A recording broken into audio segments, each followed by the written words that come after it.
Salut tout le monde, c'est Luc de chez Bléfaris Reptile. Comment allez-vous? En tout cas pour ma part très bien. Et aujourd'hui, comme tous les jeudis à 20 h, on se retrouve pour une nouvelle vidéo sur la chaîne YouTube. Cette semaine, je vais vous présenter une fiche d'élevage sur une espèce qui n'est pas très connue, mais auquel je tiens énormément car c'est un animal qui visuellement au niveau de sa maintenance est assez particulier. Il s'agit donc du gecko lisse commun. Donc comme vous avez pu voir un peu au début de cette vidéo, il est un peu particulier, une maintenance un peu particulière et très peu répandue, du moins en France pour le moment. Donc pour commencer, son genre et son espèce, donc le Nephrurus levis, il faut savoir qu'il y a plein d'espèces chez les Nephrurus, Limae, etc. Mais là je vais vous parler vraiment du Nephrurus levis car c'est celui-là qui m'affectionne le plus particulièrement. À savoir qu'au niveau de la maintenance, beaucoup de Nephrurus se ressemblent, mais toujours bien vérifiés. Je vais voir pour peut-être faire, si cette vidéo vous plaît, d'autres fiches de maintenance sur d'autres Nephrurus, mais du moins, voilà, aujourd'hui je vais vous parler du Nephrurus levis. Donc en ce qui concerne sa famille, donc je vais vite regarder, il s'agit du Carphodactylidés. Donc c'est une famille qui est pareil très peu connue, on connaît le Geconidés, tout ça. Ça reste du gecko, mais il ne fait pas partie de la famille des Geconidés. La taille donc pour les mâles, il va faire entre 12 et 14 cm adultes et les femelles légèrement plus grandes jusqu'à 16-17 cm adultes. Leur durée de vie est d'environ 10 ans, donc c'est une moyenne chez les particuliers, voire même un peu plus des fois. Après voilà, on reste sur une moyenne d'environ 10 ans, ça peut très bien être 8 ans. La maturité sexuelle, donc pour le mâle on va compter 1 an et pour la femelle on va aller jusqu'à 2 ans. À savoir qu'il faut éviter de les reproduire trop tôt car les femelles peuvent en mourir. La législation de cette espèce, donc à mon savoir, il n'a pas de législation particulière en ce qui concerne la Convention de Washington ou la Convention européenne 338-97. Maintenant, bien se méfier en fonction des sous-espèces, enfin des espèces et des sous-espèces.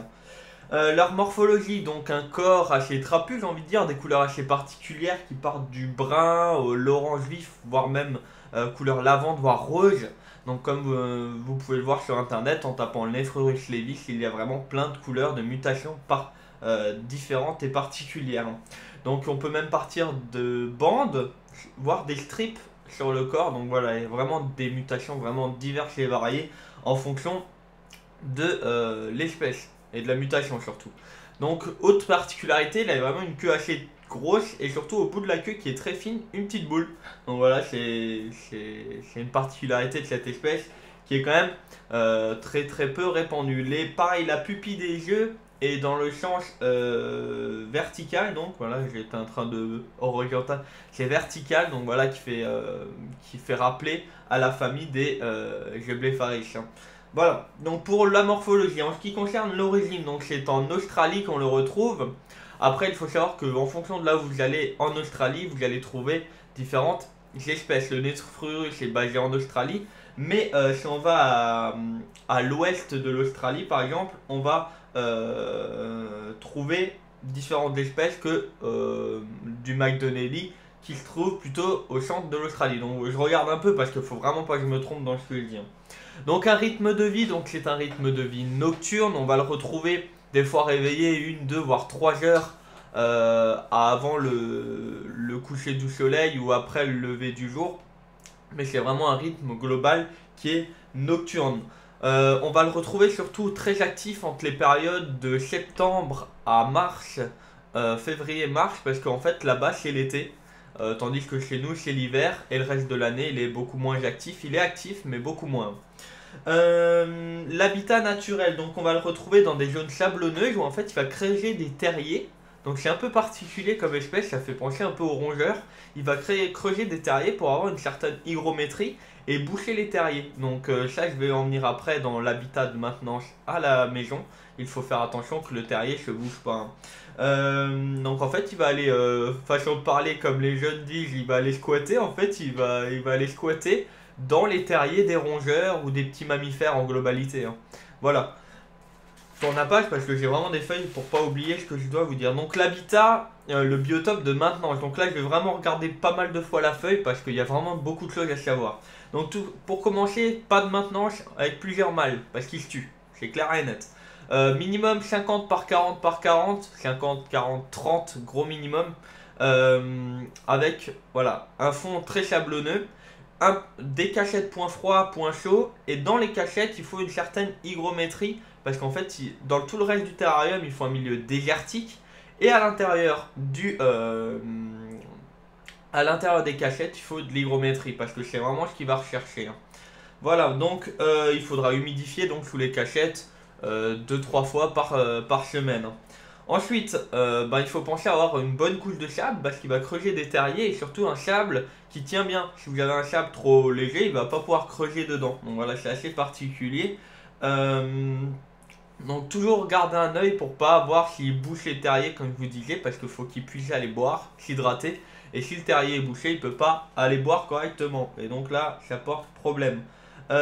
Il lui faut bien sûr un point chaud, un point froid. Donc la journée 32 degrés. 30-32 degrés point chaud, 26 point froid, et la nuit on peut aller jusqu'à 18 degrés au point froid et 22-24 degrés au point chaud.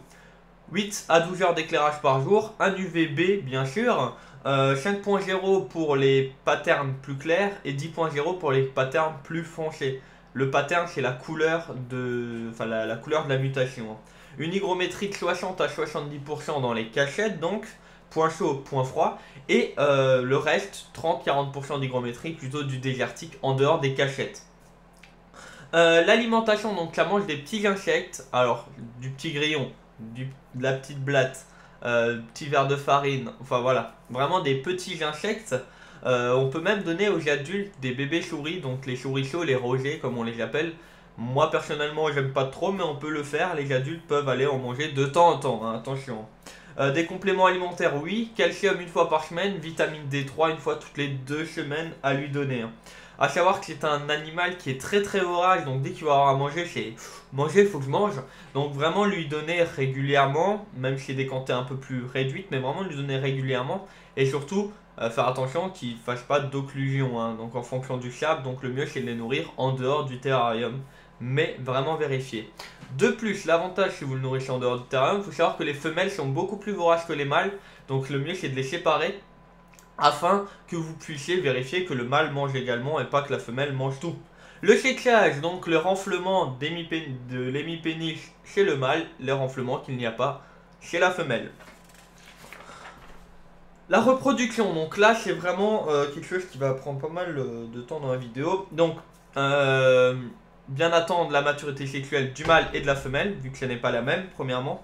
Il y a des femelles qui meurent très facilement si on les reproduit trop tôt. Voilà, c'est comme ça, il faut le savoir. Boîte à mue, tout le temps dans le terrarium. Donc à ne pas oublier, j'y reviens dessus parce que maintenant il faut penser aussi aux boîtes de ponte. Donc la boîte de ponte, tout le temps dans le terrarium, histoire qu'ils s'y habituent. S'ils s'y habituent, ils vont stresser en fait.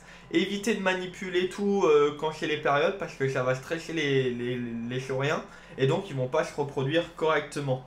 Donc après reproduction en fait, la femelle va prendre plusieurs semaines. Donc en général on part sur 4 à 6 semaines avant de pondre et ça peut même durer jusqu'à 9 semaines pour les premières pontes, de la femelle, hein. Elle va pondre 2 œufs, donc comme le gecko léopard, 2 par 2, et elle peut le faire jusqu'à 7 fois par an. Donc voilà, faut le savoir, elle peut vous faire maximum 14 œufs en un an, enfin en une période de reproduction, hein. Pour l'incubation, 27 à 29 degrés, ça dure 45 à 60 jours pour avoir des bébés néfrurus. Voilà, à savoir que les néfrurus, donc maintenant je vais venir sur les petits, ils vont pas manger tant qu'ils n'auront pas mué une première fois. Vous pouvez toujours lui donner, il ne mangera pas. Donc c'est aussi particulier, c'est que tant qu'ils n'ont pas mué une première fois, l'animal ne va pas manger. Donc c'est tout à fait normal, il ne faut pas s'inquiéter, hein. Qu'est-ce que j'allais dire? Ah oui, les bébés on les maintient comme les adultes, donc pareil dans du sable, tout ça. Mais vraiment l'idéal c'est de les séparer. On peut les garder 4 à 5 semaines ensemble, mais vraiment l'idéal c'est de les séparer pour éviter qu'ils se stressent et qu'ils se mangent les queues entre eux, hein. Je regarde si j'ai rien oublié. Non, dehors j'ai rien oublié. Les compléments d'information, donc c'est un gecko qui est assez craintif, donc on peut pas le manipuler trop facilement, enfin on peut le manipuler facilement mais il va pas forcément apprécier d'être manipulé. Et quand il se sent menacé, il va monter sur ses pattes, il va vraiment se mettre très haut sur les pattes, pour histoire de faire un peu plus viril, un peu plus grand. Et donc voilà pour les compléments d'information, il va vraiment se dresser sur les pattes, hein. En conclusion, c'est un saurien de petite taille qui demande quand même pas mal de choses à l'intérieur du terrarium. Je le conseille pas forcément pour des jeunes terrariophiles. On va plus aller pour des personnes qui connaissent un peu mieux la terrariophilie et qui ont déjà maintenu quelques espèces à la maison. Voilà pour la fiche de maintenance, la fiche de renseignement, j'ai envie de dire, du Nephrurus levis, enfin le Nephrurus levis, c'est pas la espèce levis dont j'en ai parlé. Si vous voulez retrouver toute cette fiche de maintenance, donc vous voyez, bon, moi j'ai des fiches, c'est des fiches pro que je fais, hein. Vous voyez, là j'ai le Nephrurus levis, si je cherche un peu plus loin, là j'ai le Felzuma, donc le gecko de Madagascar.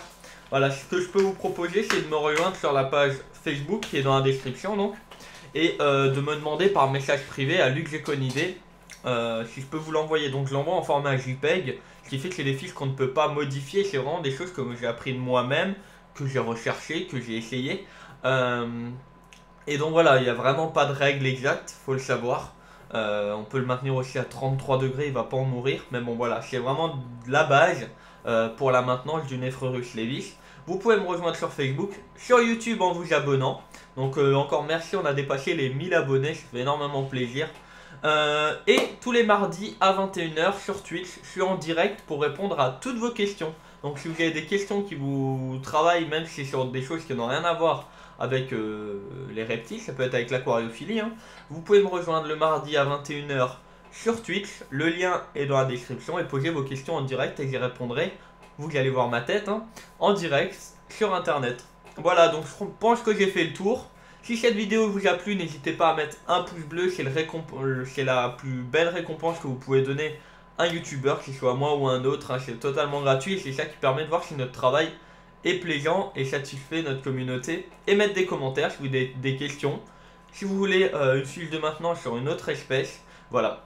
Je vous remercie encore d'avoir regardé cette vidéo, c'était Luc de chez Faris Reptile, à très bientôt, ciao tout le monde.